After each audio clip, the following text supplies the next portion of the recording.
அப்பா மெல்ல படியேறினார். 2 நாளில் ரொம்ப தளர்ந்து போய்விட்டார்.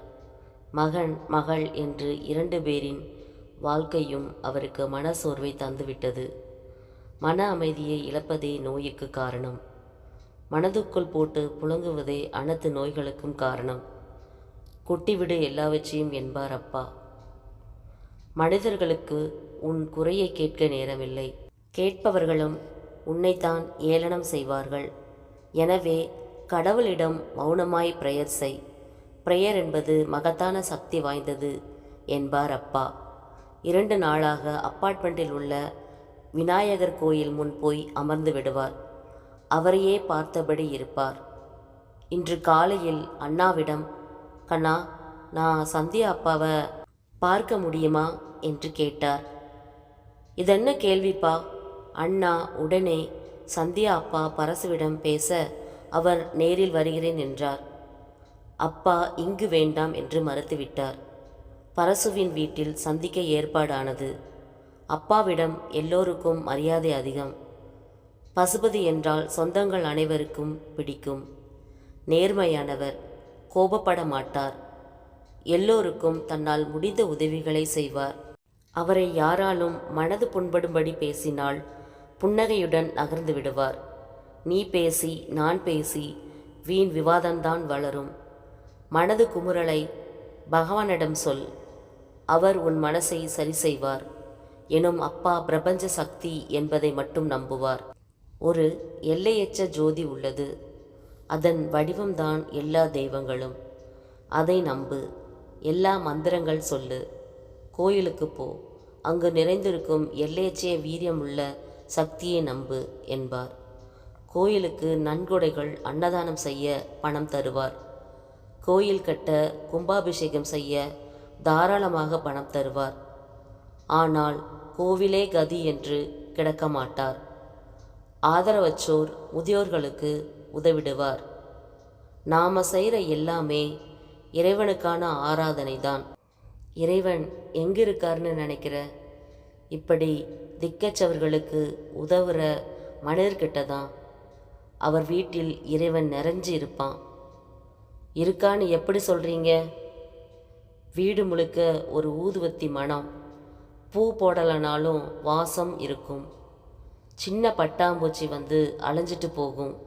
எவ்வளவு சோதனைகள் வந்தாலும் அது எல்லாவற்றிலும் இருந்து மீண்டு வருவோம். ஒரு நிம்மதி, மகிழ்ச்சி இருக்கும். மற்றவர்களுக்கு உதவி செய்தால் நமக்கும் நல்லதே நடக்கும். அந்த உணர்வோடு தான் அப்பா சந்தியாவின் வீட்டிற்கு வந்தார். வாங்கப்பா என்று ஓடி வந்த சந்தியா அவரை உட்கார சொன்னாள். அம்மாவுக்கு விஷயம் சொல்லிவிட்டு மாடிக்கு ஓடினாள். அவசர நடையில் மாடி இறங்கிய பரசுவுக்கு மூச்சு இறைத்தது. எதுக்கு இவ்வளவு அவசரமாக படி இறங்கணும் பசுபதி? மேலே ரூமை சுத்தம் செஞ்சிட்டு இருந்தேன். நீங்கள் வந்திருக்கீங்கன்னு சந்தியா சொன்னாலா, அதான் வேகமாக இறங்கி வந்தேன். உட்காருங்க. பசுபதி அமர்ந்தார்.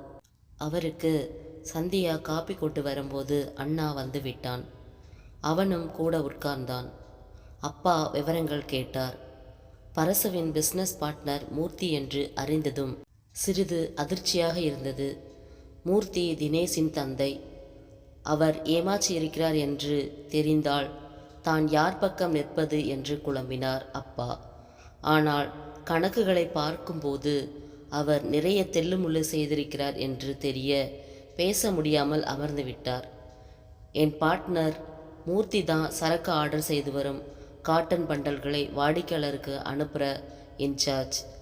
சூரத், குஜராத், பெங்களூர்னு போய் ஆர்டர் வாங்கிட்டு வருவான். அவனும் நானும் பள்ளியிலிருந்து நண்பர்கள். அவனே என்னை ஏமாத்திட்டான்னு நம்ப முடியலை. இது ஏமாற்றம் இல்லை, அனுபவம். இன்னும் அதிகமாக நஷ்டம் அடையும் முன் சுதாரிச்சுக்கிற டைம். ஆனால் உங்கள் ரெக்கார்ட்களை பார்க்கையில் நஷ்டம் இருக்காதுன்னு தெரியுது. உங்களுக்கு சப்ளை செய்கிற ஆட்களில் நம்பிக்கையான ஆள் இருக்காங்களா? இதுக்குன்னு ஏஜெண்ட் இருக்கார். அவர் மூலம்தான் நாங்கள் கொள்முதல் செய்வோம். அவர் கூட மூர்த்தி தான் நேரடி தொடர்பு. நல்லது. அவர் நம்பர் தெரியுமா? பரசு ஏஜெண்ட் நம்பர் தந்தார். பசுபதி அவருடன் பேசியதில், சில கேள்விகள் கேட்டதில் உண்மை என்ன என்று தெரிந்துவிட்டது. மூர்த்தியும் ஏஜென்ட்டும் சேர்ந்து நல்ல பஞ்சுகளை வாங்கி வேறு நிறுவனத்திற்கு தந்துவிட்டு மட்டமான பஞ்சை வாங்கி இவரின் நிறுவனத்திற்கு தந்திருக்கிறார்கள். அதை வாங்கிச் சென்ற வாடிக்கையாளர்கள் தரமில்லாதது என்று தெரிந்து தங்கள் வியாபாரத்தை அவருடன் நிறுத்திவிட்டார்கள். அதுதான் நஷ்டம் என்று புரிந்துவிட்டது. கணக்குகளில் பல தில்லுமுள்ளு குளறுபடி இருந்தது. பசுபதி ஒரு பன்னாட்டு நிறுவனத்தில் ஆடிட்டராக இருந்தார். அதனால் அவரால் தாறுமாறான கணக்குகளை, அதில் உள்ள பொய்களை கண்டுபிடிக்க முடிந்தது. இப்போது நியாயம் மட்டுமே முக்கியம் என்று புரிந்தது அப்பாவுக்கு. பரசு, வேதனைப்பட்டு பயந்து இருக்காதீங்க. நியாயம் முக்கியம். அவரை கூப்பிட்டு பேசுங்க. உங்களுடைய ஆடிட்டராக நான் இருக்கேன். கணக்கு வழக்குகள் வச்சு நான் சொல்கிறேன். அவர் ஒத்துக்கிட்டா சரி, இல்லைன்னா காவல்துறை உதவியை நாடலாம். எனக்கு தெரிந்த நண்பர் ஒருவர் போலீஸில் உயர் பதவியில் இருக்கார். அவர் மூலம் பேசலாம். முதல்ல மூர்த்தியை கூப்பிட்டு பேசுங்க. பரசு உற்சாகமானார். நன்றி நன்றி பசுபதி. நான் இந்த முறை வர லாபத்தை சந்தியா கல்யாணத்துக்கு ஒதுக்கி இருந்தேன்.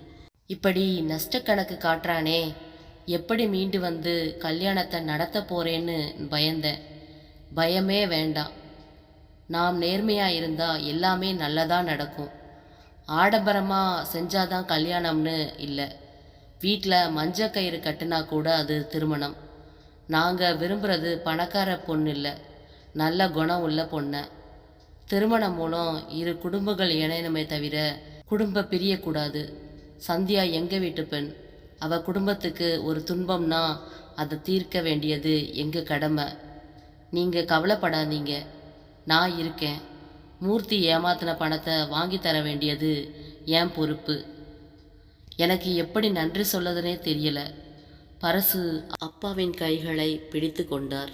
சீக்கிரம் சந்தியாவை எங்கள் வீட்டுக்கு அனுப்புங்க. உமாவுக்கு எப்போ கல்யாணம் செய்ய போகிறீங்க? ஆச்சு, இப்போதிலிருந்தே பார்க்க ஆரம்பிக்க வேண்டியது தான். இந்த வருடம் அவள் படிப்பு முடியுது. சந்தியா திருமணம் முடிந்ததும் உடனே உமாவோட திருமணம். அப்போ மாப்பிள்ளை இருந்தால் சொல்லலாமா? தாராளமா. 4 பேர்கிட்ட சொன்னாதானே நல்ல இடம் கிடைக்கும். என் அக்கா பையன் ஒருத்தன் இருக்கான், சங்கீத்னு.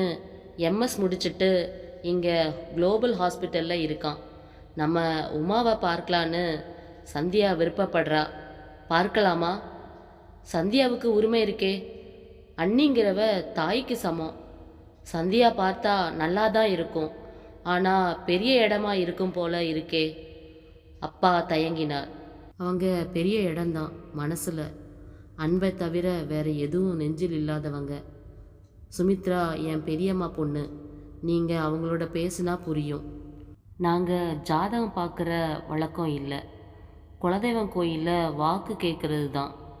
வார வெள்ளிக்கிழமை எங்கள் குலதெய்வம் கோயிலில் பூஜை இருக்குது. அன்னைக்கு கேட்டுடுறேன். பசுபதி எழுந்தார்.